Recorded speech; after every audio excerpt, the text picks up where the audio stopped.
Hello, my beautiful YouTube friends. Letty here, Living Life with Letty. And once again, I am here at the home of Laura and Laura Sherman, who has a website, laurasherman.com. And Laura is a ghostwriter, and that's how she makes her money on the road. And so Laura is going to now explain how she does it. And if someone has the skills, you can make money on the road writing. So, Laura, how are you doing today?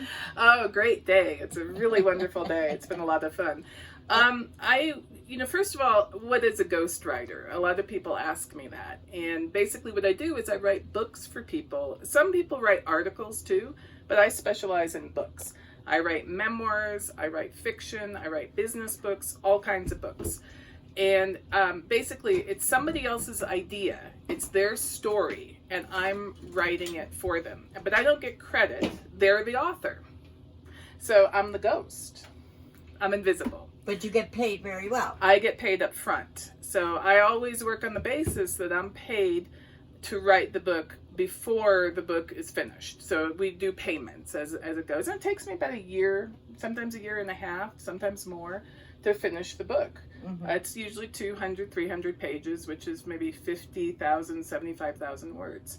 So I love writing memoirs. People really want to tell their life stories. Mm-hmm. And memoirs have a lot of different themes, and most of them have to do with overcoming obstacles and achieving success. In some ways, a lot of CEOs will hire me to help other people follow in their footsteps. And it's something that a lot of writers ask me, how can I become a ghostwriter?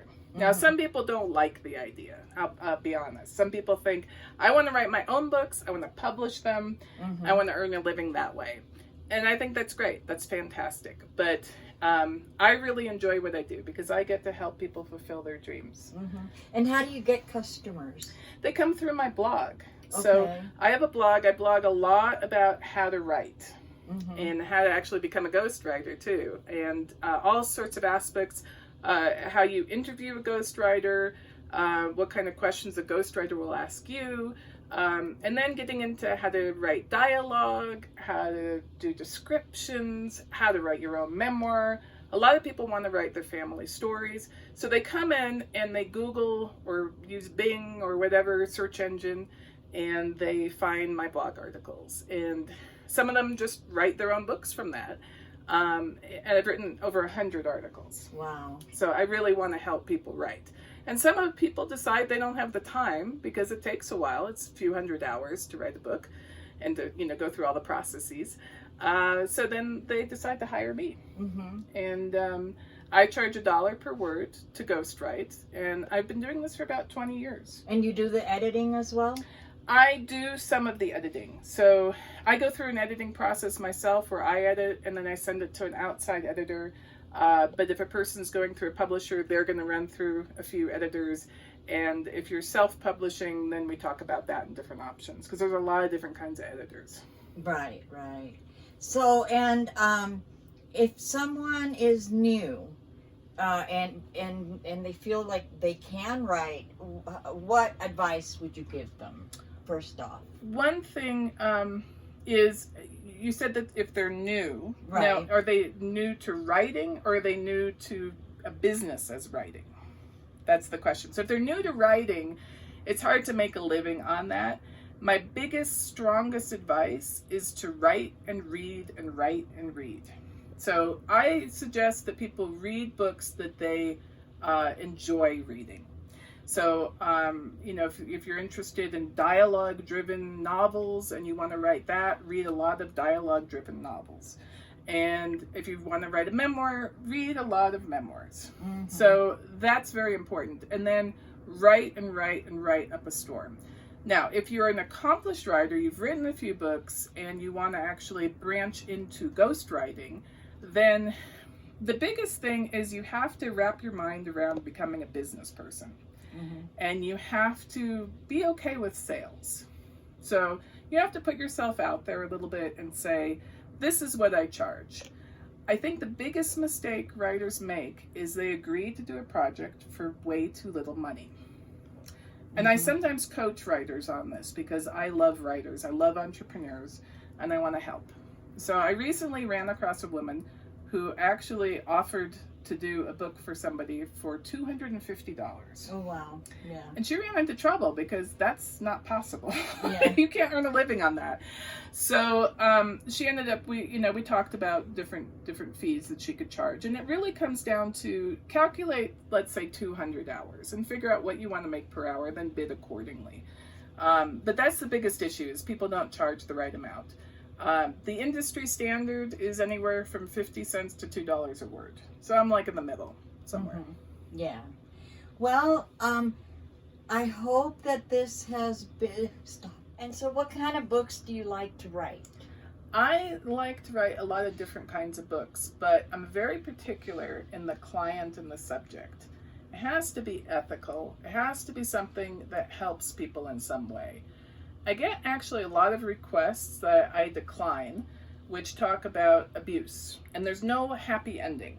Right. And I feel that would be depressing to readers. I don't think that's something people really want to read. There are rules with writing where you have to have ups and downs. I don't want to get into all the technicalities, but and it has to end in a certain way. It doesn't have to be happy all along, but if somebody is trying to get back at somebody in a memoir, this person did me wrong, that sort of thing, that's not going to sell. That's not going to be a good book, and I don't want to write it personally.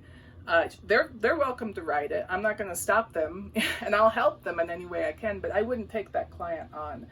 I love the client who really has overcome some amazing obstacles. Mm-hmm. I mean, I've had people tell me these amazing stories, and I can't, one of the things about being a ghostwriter is I have to have the confidentiality, so right. I can't tell you anything specific, but there have been some amazing people out there, mm-hmm. and I love highlighting that. Mm-hmm. And then people sometimes ask me to write business books, how to do something that they know how to do. They have a niche market expertise. Mm-hmm. I love that too, because I love artists and I love entrepreneurs. Mm-hmm. And I think there's really a lot of crossover there. So I really enjoy helping those guys.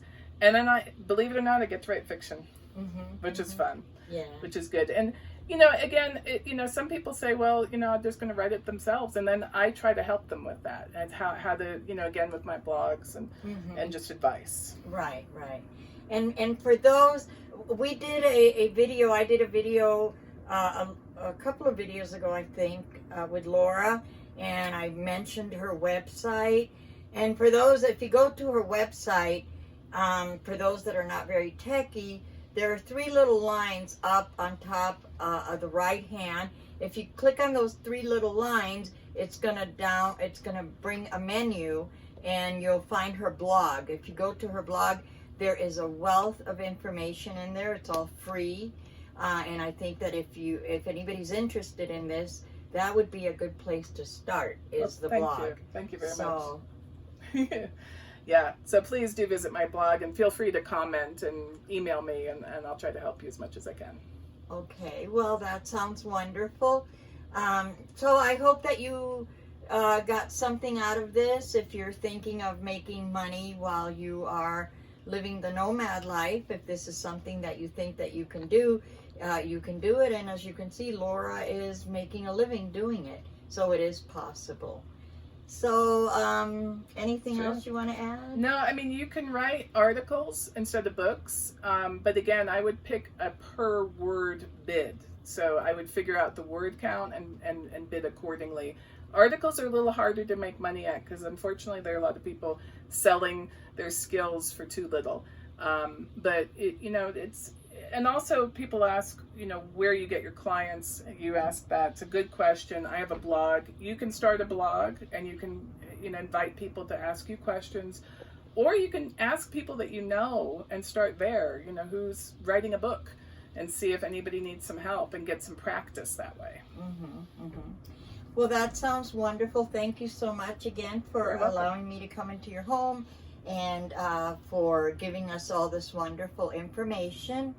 So until then, my friends, may the sun shine on you today and every day, especially on your solar panels. I love you all. Bye-bye.